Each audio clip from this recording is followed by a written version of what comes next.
नमस्कार, शाम के 4 बजने वाले हैं। वक्त हो गया है फास्ट एंड फैक्ट्स का। फास्ट एंड फैक्ट्स में आपको दिखाएंगे दिन की हर बड़ी खबर पूरी रिसर्च के साथ। मैं हूं अदिति अवस्थी और मेरे साथ है विद्यानाथ झा। नमस्कार। सुप्रीम कोर्ट ने आरजेडी नेता मोहम्मद शहाबुद्दीन की जमानत रद्द कर दी। जमानत रद्द होने के बाद शहाबुद्दीन ने सीवान कोर्ट में सरेंडर कर दिया। कहा, लोग क्या कहते हैं उसकी परवाह नहीं, मुझे न्यायपालिका में विश्वास है। मैंने हमेशा न्यायालय का सम्मान किया है और मेरे समर्थक बता देंगे उनको आने वाले इलेक्शन में क्या होना है। सुप्रीम कोर्ट ने शहाबुद्दीन के बेल के खिलाफ उन दोनों अपीलों को अलाउ कर दिया है और बिहार सरकार को आदेश दिया है कि तुरंत उसको वापस जेल में भेजा जाए। भयभीत लोगों के लिए और दुखित परिवार के लिए जो हुआ सो मैंने हम इसको सबसे बेहतर कहेंगे कि सुप्रीम कोर्ट ने जो फैसला दिया है वो सराहनीय फैसला है।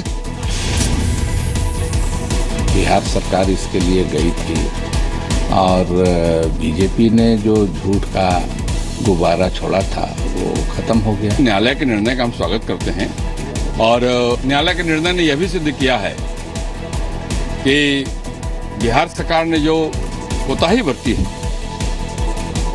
उसको भी सुप्रीम कोर्ट ने उजागर कर दिया है। सरकार का चेहरा भी लोगों के सामने आ गया। मोहम्मद शहाबुद्दीन को 7 सितंबर को पटना हाईकोर्ट से जमानत मिली थी। शहाबुद्दीन पर 2004 में सिवान के एक कारोबारी के 2 बेटों की हत्या का आरोप लगा था। हत्या के गवाह कारोबारी के एक और बेटे राजीव रोशन की 2014 में हत्या कर दी गई। राजीव रोशन की हत्या में निचली अदालत से शहाबुद्दीन को उम्र कैद की सजा मिली है। पटना हाईकोर्ट ने राजीव रोशन की हत्या के मामले में जमानत दी थी। 12 दूसरे मामलों में उन्हें पहले ही जमानत मिल गई थी। शहाबुद्दीन 4 बार सीवान से सांसद रह चुके हैं। सांसद चुने जाने से पहले विधायक भी रह चुके हैं। बिहार में लागू शराबबंदी पर पटना हाईकोर्ट से नीतीश सरकार को झटका लगा है। पटना हाईकोर्ट ने बिहार सरकार के शराबबंदी एक्ट को गैर कानूनी करार दिया है। पटना हाईकोर्ट ने कहा कि शराबबंदी लागू करने का तरीका ठीक नहीं है। जो कानून बनाया गया है उसमें कुछ डिफेक्ट उनकी नज़र में रहा होगा, तो उसको फैसले को देखने के बाद देखा जाएगा कि उसकी क्या रेमेडी है। हमने पहले भी कहा था कि शराबबंदी होनी चाहिए, लेकिन प्रावधान ऐसे नहीं होनी चाहिए जिससे दिक्कतों और दुश्वारियों का सामना बिहार की जनता को करना पड़े। हाईकोर्ट का जो ये निर्णय है ये सम्मानजनक है, इसको स्वीकार करना चाहिए और नीतीश कुमार को नई पहल करनी चाहिए। विधानसभा चुनाव में शराबबंदी नीतीश कुमार के मुख्य एजेंडे में से एक था। सरकार बनने के बाद नीतीश कुमार ने राजनीतिक दबाव के बावजूद शराबबंदी पर अपना रुख कायम रखा। बिहार में 1 अप्रैल 2016 से पूर्ण शराबबंदी लागू की गई थी। बिहार एक्साइज संशोधन एक्ट 2016 के मुताबिक अगर किसी व्यक्ति के घर में शराब मिलती है तो सजा पूरे परिवार को दिए जाने का प्रावधान है। ऐसे ही कुछ नियमों के खिलाफ आवाज उठ रही थी। कांग्रेस उपाध्यक्ष राहुल गांधी ने सर्जिकल स्ट्राइक पर प्रधानमंत्री मोदी की तारीफ की। राहुल गांधी ने कहा, 2.5 साल में पीएम मोदी ने प्रधानमंत्री वाला कोई काम किया है। मैं और मेरी पूरी पार्टी उनके साथ है। शिवसेना अध्यक्ष उद्धव ठाकरे ने भी तारीफ करते हुए कहा कि सरकार से ऐसी ही उम्मीद थी। धन्यवाद देना चाहता हूं कि उन्होंने 2.5 साल में पहला एक्शन लिया है जो प्रधानमंत्री के लायक एक्शन। माननीय प्रधानमंत्री जी का अभिनंदन किया। उनको मैंने फोन कर बताया कि बहुत ही अच्छा काम आपने किया। हम सबको अभिमान है। 28-29 की रात को सेना ने एलओसी पार कर पीओके में सर्जिकल स्ट्राइक की थी। सूत्रों के मुताबिक 27 सितंबर को सर्जिकल स्ट्राइक की फाइनल प्लानिंग तैयार हुई। 27 सितंबर को पीएम मोदी के साथ सेना के तीनों अध्यक्षों और रक्षा मंत्री की बैठक हुई थी। 28 सितंबर को सर्जिकल स्ट्राइक के दौरान सेना अध्यक्षों और रक्षा मंत्री ने पूरी निगरानी की। इससे पहले कांग्रेस अध्यक्ष सोनिया गांधी भी सर्जिकल स्ट्राइक के कदम को सही बता चुकी। एलओसी पार सर्जिकल स्ट्राइक में मारे गए आतंकियों को पाकिस्तान गुपचुप तरीके से ठिकाने लगा रहा है। आतंकियों के सबूत छिपाने के लिए पाकिस्तान सेना ने मारे गए आतंकियों को दफनाने का काम गुपचुप तरीके से शुरू कर दिया है, ताकि इस बात के सबूत मिटाए जा सके कि पीओके में आतंकी कैंप है। सूत्रों के मुताबिक पाकिस्तान सेना ने लश्कर चीफ हाफिज सईद और जैश चीफ मसूद अजहर को फिलहाल चुप रहने को कहा है। We are against all terrorist groups. We don't make distinction between terrorist groups. Wherever those sanctions are, they should be dealt with strongly. भारतीय सेना ने पीओके में सर्जिकल स्ट्राइक के दौरान करीब 50 आतंकियों को मार गिराया था। वॉर रूम में रक्षा मंत्री Manohar Parrikar, NSA Ajit Doval, army chief और डीजीएमओ भी मौजूद थे। भारत, अफगानिस्तान, भूटान, बांग्लादेश के बाद अब श्रीलंका ने भी सार्क से किनारा कर लिया। भारत ने कहा है कि पाकिस्तान की हिरासत से अपने सैनिक को छुड़ाने की हर संभव कोशिश करेगा। गृहमंत्री राजनाथ सिंह की अध्यक्षता में आज आंतरिक सुरक्षा पर बैठक हुई। बैठक में एनएसए अजीत डोभाल भी मौजूद रहे। गृह मंत्रालय की तरफ से जारी बयान में कहा गया था कि अनजाने में एक सैनिक एलओसी पार कर गया है। आज ऐसी जानकारी मिली है कि एक जवान किसी दूसरे क्षेत्र में पाक एरिया में या पाक कश्मीर का जो ऑक्युपाइड एरिया है उसमें घुस जाने से उसे पाक पुलिस ने अरेस्ट किया, जवानों ने उसको उठा के अरेस्ट किया हुआ है। उसे छुड़ाने का सर्व प्रयास चल रहा है। डीजीएमओ रणवीर सिंह ने पाकिस्तान सेना के डीजीएमओ से इस बारे में बातचीत की है। सेना के मुताबिक सर्जिकल स्ट्राइक से सैनिक का कोई लेना देना नहीं है। रक्षा मंत्रालय की तरफ से जारी बयान में कहा गया है कि जवानों और नागरिकों द्वारा अनजाने में सीमा रेखा को पार करना कोई नई बात नहीं है।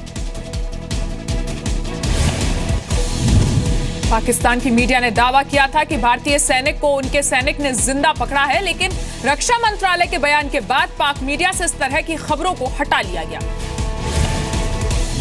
पाकिस्तानी कलाकारों पर बैन लगाने के Indian motion picture producers association के फैसले को बॉलीवुड से सभी समर्थन कर रहे हैं। Indian motion picture producers association ने कल पाकिस्तान के कलाकारों पर पाबंदी लगाने का प्रस्ताव पास कर दिया था। अब बॉलीवुड भी इसके समर्थन में आ गया है। Right now we are very overwhelmed with the loss of our soldiers, right? Our jawans and our sons. मैं उनका आभार मानती हूँ कि उन्होंने ये किया है, और लेकिन उनको मन से महाराष्ट्र नवनिर्माण सेना की भूमि के बाद ये करने की क्यों जरूरत पड़ी? हाँ, वही मैं कह रहा हूँ टेररिस्ट थे ना, तो प्रॉपर एक्शन था। इससे पहले जी ग्रुप ने अपने जिंदगी चैनल से पाकिस्तानी शो ऑफ एयर कर दिए हैं। राज्यसभा सांसद और एसएल ग्रुप के चेयरमैन डॉक्टर सुभाष चंद्रा ने सबसे पहले जिंदगी चैनल से पाकिस्तानी धारावाहिकों को हटाने का फैसला लिया था। जिंदगी चैनल पर पाकिस्तानी कार्यक्रमों के 3000 घंटे अभी बाकी हैं और इसके लिए 60 करोड़ रुपए भी दिए जा चुके हैं, लेकिन देश हित को ध्यान में रखते हुए इन कार्यक्रमों को तुरंत ऑफ एयर करने का फैसला लागू कर दिया गया। एमएनएस ने करण जौहर की फिल्म ए दिल है मुश्किल का विरोध करने का फैसला किया है, क्योंकि पाकिस्तानी कलाकार फवाद खान भी फिल्म का हिस्सा है। सर्जिकल स्ट्राइक के बाद एहतियात के तौर पर पाकिस्तान से सटी सीमा के गांव से लोगों को सुरक्षित जगहों पर पहुंचाया जा रहा है। पाकिस्तान से सटे पंजाब और जम्मू कश्मीर के कुछ जिलों में इस तरह का मंजर पिछले 24 घंटों में आम हो गया है।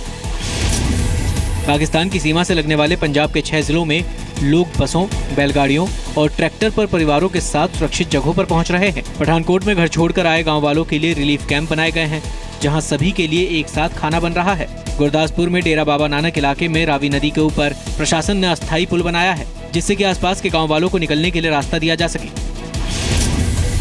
बोला था कि 7 किलोमीटर जो भी एरिया वो खाली करना पड़ेगा, तो सरकार ने हमारे गांव के लिए 3-4 गाड़ी भेजी। प्रशासन की ओर से अभी डी साहब भी यहाँ आए थे, उन्होंने आदेश दिया है कि अभी जितना जल्दी हो सकता है ये इलाका जो है खाली कर दिया जाए।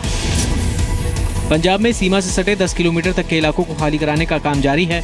ज्यादातर रिलीफ कैंप गुरुद्वारों में बनाए गए हैं। खाने पीने की व्यवस्था एसजीपीसी देख रहा है। बॉर्डर इलाकों में हाई अलर्ट के बाद करीब 15 लाख लोग प्रभावित हुए हैं। पाकिस्तान से सटा इंटरनेशनल बॉर्डर 2313 किलोमीटर लंबा है, जबकि जम्मू कश्मीर में एलओसी की लंबाई 772 किलोमीटर है। गांव वालों का कहना है कि जिन लोगों ने कारगिल लड़ाई के दौरान हाई अलर्ट में घर नहीं छोड़े थे, उन्हें भारी नुकसान हुआ था। इसलिए इस बार लोगों ने तुरंत सरकार के निर्देश को माना है। उरी आतंकी हमले में घायल हुए बिहार रेजिमेंट के जवान राजकिशोर सिंह का अस्पताल में आज निधन।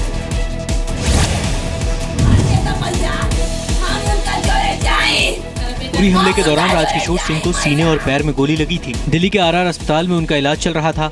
राजकिशोर सिंह का परिवार बिहार के आरा में रहता है। घर वालों को जैसे ही खबर मिली, चारों तरफ चीख पुकार मच गई। राजकिशोर सिंह की मां का रो रो कर बुरा हाल है। पत्नी तो रोते रोते बेहोश हो गई। 18 सितंबर को जम्मू कश्मीर के उरी सेक्टर में सेना के कैंप पर आतंकियों ने हमला किया। उरी हमले में 4 आतंकी मारे गए। 19 जवान शहीद हुए। आतंकियों के हमले में बिहार के 4 जवान शहीद हुए हैं। बिहार सरकार ने शहीद के परिवार वालों को 11 लाख रुपए देने का ऐलान किया है। शहीद राजकिशोर अपने पीछे 2 भाई, मां, पत्नी और 2 बच्चे छोड़कर। एलओसी में सर्जिकल स्ट्राइक के बाद प्रधानमंत्री मोदी आज पहली बार सार्वजनिक मंच पर थे। पीएम बेहद रिलैक्स्ड नजर आए। सर्जिकल स्ट्राइक के बाद नजरें इस बात पर थी कि प्रधानमंत्री मोदी की बॉडी लैंग्वेज कैसी रहती है। पीएम रिलैक्स दिखाई दिए। भाषण के दौरान पीएम मोदी ने हंसी मजाक की कई बातें की।